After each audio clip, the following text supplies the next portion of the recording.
प्यारे दोस्तों नमस्कार। टीजीटी पीजीटी आर्ट गैलरी 1954 में आपका स्वागत है। आज हम पढ़ते हैं ग्राफिक डिजाइन के भाग 4 को। इसमें लगभग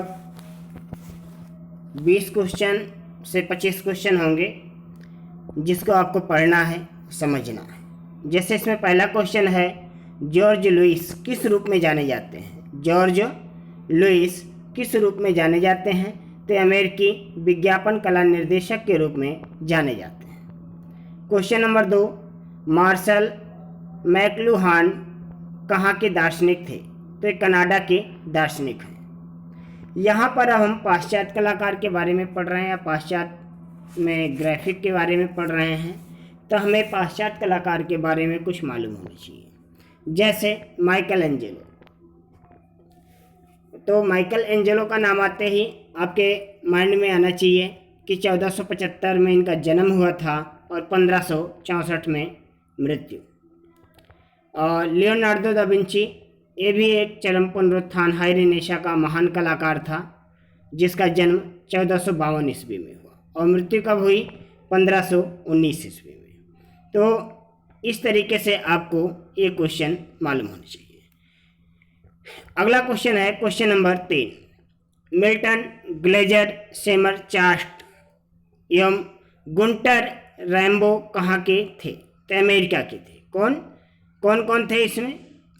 मिल्टन ग्लेजर सेमर चास्ट एवं गुंटर रैम्बो, ये कहाँ के थे? अमेरिका के थे। Question number 4, Push Pin Studio की स्थापना कहाँ की गई थी? पुश पेन स्टूडियो की स्थापना न्यूयॉर्क में की गई थी। कहाँ की गई? न्यूयॉर्क में। क्या? Push Pin Studio. अगला है, सेमर चास्ट किस रूप में विख्यात हैं? तो अमेरिकी ग्राफिक डिजाइनर के रूप में विख्यात है। क्वेश्चन नंबर 6, ये किसका कथन है? हम प्रायः विशुद्धता की अपेक्षा विकृत को अधिक रुचिकर पाते हैं। हम प्रायः विशुद्धता की अपेक्षा विकृति को अधिक रुचिकर पाते हैं। तो मिल्टन ग्लेजर का है कथन। किसका कथन है? मिल्टन ग्लेजर का। क्वेश्चन नंबर 7, 1960 ईस्वी में किस देश में प्रथम विश्व डिजाइन सम्मेलन का आयोजन किया गया? तो ये कहाँ किया गया था? जापान के टोक्यो में। जापान के टोक्यो में किया गया था। क्या किया गया? 1960 ईस्वी में किस देश में प्रथम विश्व डिजाइन सम्मेलन का आयोजन किया गया? तो जापान टोक्यो में। क्वेश्चन नंबर 8, टाइम आउट नामक साप्ताहिक पत्रिका का प्रकाशन कहाँ से किया गया था? टाइम आउट नामक साप्ताहिक पत्रिका का प्रकाशन कहाँ से किया गया? तो लंदन से किया गया था। क्वेश्चन नंबर 9, टाइम आउट नामक साप्ताहिक पत्रिका का प्रकाशन लंदन में कब किया गया? तो 1970 ईस्वी में किया गया था। कब किया गया? 1970 ईस्वी में। क्वेश्चन नंबर 10, वोल्फगैंग विंगार्ट किस देश के थे? तो ये कहाँ के थे? स्विट्जरलैंड के। वोल्फगैंग विंगार्ट किस देश के थे? स्विट्जरलैंड के। हाँ प्यारे दोस्तों, आपको एक चीज़ मैं बता दूं, आप सुबह उठते ही अपना एक टारगेट फिक्स करिए और उस टारगेट को अचीव करने में पूरा दिन लगा दीजिए और देखिए कि धीरे धीरे कैसे आपकी लाइफ में चेंज आता है। 100% है कि आपकी लाइफ चेंज हो जाएगी। क्वेश्चन नंबर 11, 1984 ईस्वी में किसके द्वारा कंप्यूटर ग्राफिक की शुरुआत की गई थी? यहाँ कंप्यूटर लिख गया है। कंप्यूटर ग्राफिक्स की शुरुआत की गई थी मैकिन्टोश के द्वारा। कहीं कहीं किंतोश भी आता है, तो जो भी आए आपको मालूम होना चाहिए। 1984 ईस्वी में किसके द्वारा कंप्यूटर ग्राफिक की शुरुआत की गई थी? तो मैकिन्टोश के द्वारा की गई थी। यहाँ पर बात है ग्राफिक सिद्धांत की, तो इसमें क्या क्या आता है? संतुलन, अनुपात, विरोधाभास या महत्व देना, दृष्टि संचालन, लय या प्रवाह, एकता, ये डिजाइन के सिद्धांत होते हैं। आप रूपरत कला के मूल आधार में इन चीज़ों को पढ़े होंगे। सेम टू सेम वही चीज़ यहाँ पर लागू होता है। नहीं पढ़े हैं तो एक बार रूप कला के मूल आधार से इस चीज का अध्ययन आपको करना है। क्वेश्चन नंबर 12, व्यापारिक चिन्ह ट्रेडमार्क। क्वेश्चन नंबर 12, ट्रेडमार्क व्यापारिक चिन्ह क्या है? तो ये क्या होता है? कंपनी का प्रतीक चिन्ह होता है, कंपनी का प्रतीक चिन्ह। अगला है मोनोग्राम एवं लोगोटाइप क्या है? क्वेश्चन नंबर 13, ध्यान से देखना। मोनोग्राम एवं लोगोटाइप क्या है? तो किसी भी कंपनी की पहचान चिन्ह होता है। क्या होता है? किसी भी कंपनी की पहचान चिन्ह। क्वेश्चन नंबर 14, जीआर किसका लोगो है? जीआर किसका लोगो है? तो ये है ग्रोवियरा का, ग्रोवियरा। अगला है क्वेश्चन नंबर 15, गोदरेज का लोगो क्या है? जी, जो गोदरेज का लोगो है वो जी नाम से बनाया गया है। क्वेश्चन नंबर 15, एचपी किसका लोगो है? तो हिंदुस्तान पेट्रोलियम, और एचपी का फुल फॉर्म भी यही होता है, हिंदुस्तान पेट्रोलियम। अगला है क्वेश्चन नंबर 17, मोनोग्राम क्या है? मोनोग्राम क्या है? तो किसी भी नाम के एक एवं दो से अधिक अक्षरों का योग मोनोग्राम कहलाता है। किसी भी नाम के एक एवं दो से अधिक अक्षरों का योग मोनोग्राम कहलाता है। क्वेश्चन नंबर 18, लोगोटाइप क्या है? लोगोटाइप क्या है? कंपनी, व्यक्ति या समूह के नाम का विशेष प्रकार से प्रयोग लोगोटाइप कहलाता है। कंपनी, व्यक्ति या समूह के नाम का विशेष प्रकार से प्रयोग क्या कहलाता है? लोगोटाइप। जैसे फेविकोल, हीरो होंडा, पेप्सी, बाटा, टाटा इत्यादि। इस तरीके के जो लिखे होते हैं वो उस कंपनी की पहचान होती है। आदमी देखकर ही पहचान लेता है कि हाँ, इस कंपनी का ये लोगोटाइप है। अगला है किसका कथन है? सृजनात्मकता के लिए ज्ञान की अपेक्षा कल्पना शक्ति अधिक महत्वपूर्ण है। पुनः पढ़ते हैं इसको एक बार। सृजनात्मकता के लिए ज्ञान की अपेक्षा कल्पना शक्ति अधिक महत्वपूर्ण है। तो अल्बर्ट आइंस्टीन का है। किसने कहा था? Albert Einstein. तो विशेष जैसे शब्द होते हैं, शब्द का क्या मतलब है? शब्द मूल विचार का वर्णन करते हैं। विश्लेषण, संग्रहित तथ्यों का विश्लेषण करना। विश्लेषण का क्या अर्थ है? संग्रहित तथ्यों का विश्लेषण करना। माध्यम, अभिव्यक्ति को संप्रेषित करने का कार्य माध्यम करता है। माध्यम का क्या अर्थ है? अभिव्यक्ति को संप्रेषित करने का कार्य माध्यम करता है। अगला है उद्भावना, तो विश्लेषण के आधार पर विचारों का विकास करना। उद्भावना क्या है? विश्लेषण के आधार पर विचारों का विकास करना। अब यहाँ पर है कुछ कहावतें हैं और आगे उनकी कंपनी है। जीत लो दिल किसका है? सैमसंग का। जीत लो दिल सैमसंग का है। जिंदगी के रंग रूह अफ़ज़ा के संग, एक इसके प्रचार में कहा जाता है Rooh Afza.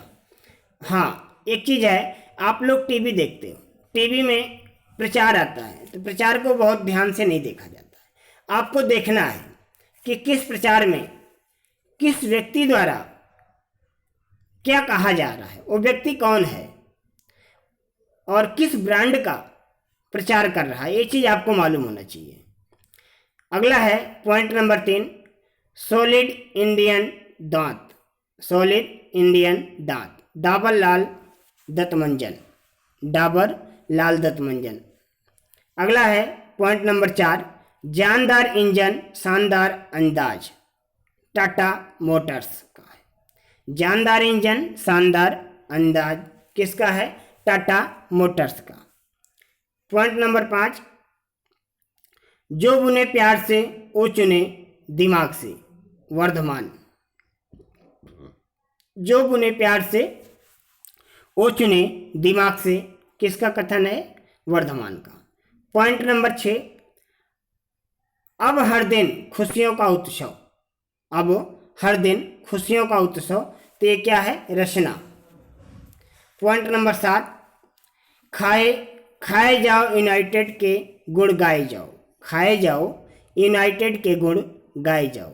United pressure cooker के प्रचार में इस चीज़ का प्रयोग होता है।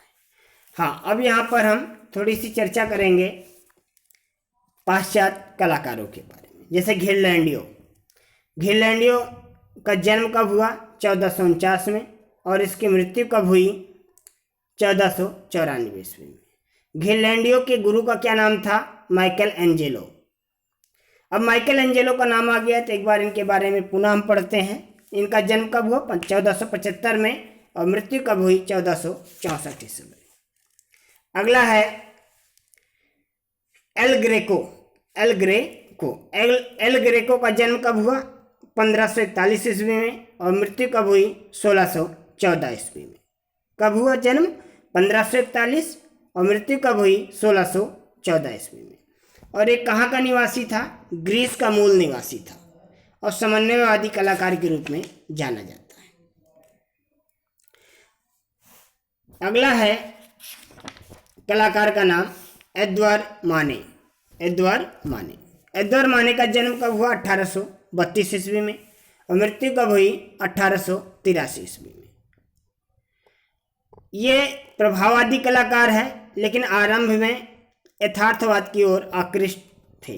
मतलब पहले यथार्थवाद के तरफ कार्य किया, लेकिन बाद में जो है ये प्रभाववादी कलाकार के रूप में जाना जाता है। अब माने की बात आ गई है तो मोने भी आपके माइंड में आ जाना चाहिए। क्लोद मोने। तो क्लोद मोने का जन्म कब हुआ? 1840 ईस्वी में, और मृत्यु कब हुई? 1926 में। और ये प्रभाववादी के सिद्धांतों को चरम सीमा तक पहुंचाने में बहुत ही ज़्यादा महत्वपूर्ण कार्य किया था, और इसका नाम बहुत ही ज़्यादा प्रभाववाद के लिए जाना जाता है। अगला है पिसारो। पिसारो में आता है, पिसारो का जन्म कब हुआ? 1831 में, और मृत्यु कब हुई? 1930 ईस्वी में। 1903 ईस्वी में, सॉरी 1930 ईस्वी में। जन्म कब हुआ? 1831, 31, और मृत्यु कब हुई? 1903 ईस्वी में। यह भी एक प्रभाववादी कलाकार था।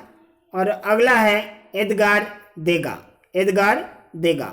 ये भी एक प्रभाववादी कलाकार है। इसका जन्म कब हुआ? 1834 ईस्वी में, और मृत्यु कब हुई? 1917 ईस्वी में।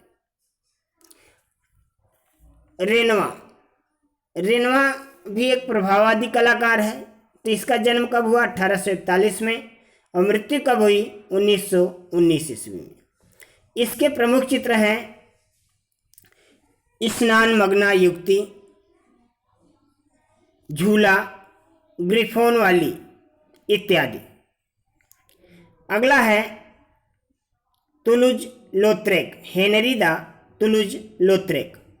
यह भी एक प्रभाववादी कलाकार है। तो इसका जन्म कब हुआ? 1864 ईस्वी में, और मृत्यु कब हुई? 1901 ईस्वी में। और ये भी प्रभाववादी का बहुत ही अच्छा कलाकार था, और इसने प्रभाववाद के लिए बहुत ही ज़्यादा कार्य किया था। अगला है नव प्रभाववाद के कलाकार हैं जॉर्ज सोरा। तो इनका जन्म कब हुआ? 1859 में, मृत्यु कब हुई? 1891 ईस्वी में। और नव प्रभाववाद की बात आ गई है तो यहाँ पर नव प्रभाववाद का प्रथम चित्र कौन सा था? स्नान स्थल। किसके द्वारा बनाया गया था? सोरा के। और कब बनाया गया था? 1884 ईस्वी में। अब बात आती है उत्तर प्रभाववादी चित्रकार की। तो इनके बारे में हम जानते हैं। तो उत्तर प्रभाववादी कलाकार कौन कौन से थे? आप मेरे साथ साथ बोलिए। ये थे पाल सेजान, वान गॉग, गोगवा। पाल सेजान, वान गॉग, गोगवा। तो पाल सेजान का जन्म कब हुआ? 1839 में, मृत्यु कब हुई? 1906 ईस्वी में। अगला है वान गॉग। वान गॉग का जन्म कब हुआ? 1853 में, मृत्यु कब हुई? 1890 ईस्वी में। और the Potato Eaters Van Gogh का बहुत ही ज़्यादा प्रसिद्ध चित्र है। Sunflowers Starry Night, the Potato Eaters, Country Road by Night, All Night Cafe, the Cypress Tree, ये इसके प्रसिद्ध चित्रकार हैं। किसके? वान गॉग के। वान गॉग की बात है तो आपके माइंड में रट जाना चाहिए कि इनका जन्म 1853 में हुआ और मृत्यु 1890 ईस्वी में। अब बात आती है गोगोआ की। तो गोगोआ का जन्म हुआ 1848 में और मृत्यु हुई 1903 ईस्वी में। तो गोगोआ का जन्म कहाँ हुआ था? पेरिस में। कब हुआ? 1848 ईस्वी में। इसकी माता स्पेनिश थी और पिता क्या थे? फ्रेंच थे। और इसका प्रमुख चित्र था रखवाला, मृतात्मा, चंद्रमा व पृथ्वी, पीला ईसा, फल लिए हुए महिला, तहती महिलाएं, तबीज, तहती के चारागाह, ये इसके प्रमुख चित्र थे। इतना आपको मालूम होना चाहिए। प्यारे दोस्तों, ये वीडियो आपको अच्छी लगती है, हेल्पफुल लगती है तो लाइक शेयर सब्सक्राइब जरूर किया करो। धन्यवाद।